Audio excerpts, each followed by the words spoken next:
Hello तो नमस्कार दोस्तों, आप सभी का स्वागत है आपने यूट्यूब चैनल सौरभ सुपरफास्ट में। तो दोस्तों, आपको पता ही होगा कि खेसारी लाल का एक और नया गाना आने वाला है जो कि टी सीरीज हम भोजपुरी से आएगा। जिस गाने का थंबनेल तो आपने देखा होगा, दिल दीवाना करके है, जो कि बहुत ही कमाल का गाना है।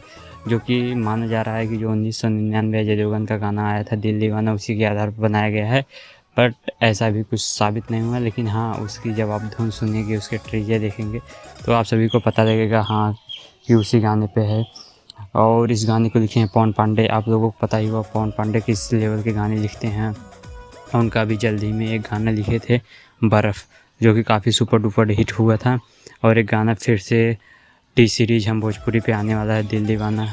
तो आप लोग इस पर खूब जमकर प्यार बरसाइए और इस गाने को खूब वायरल कीजिए, शेयर कीजिए, जिससे कि इनका ये भी गाना खूब वायरल हो और बढ़ चढ़ कर नंबर 1 ट्रेंडिंग पे आ जाए। तो आज के लिए बस इतना ही। अगर आपको ये जानकारी अच्छी लगी वीडियो को लाइक एंड चैनल को सब्सक्राइब करके जरूर जाना।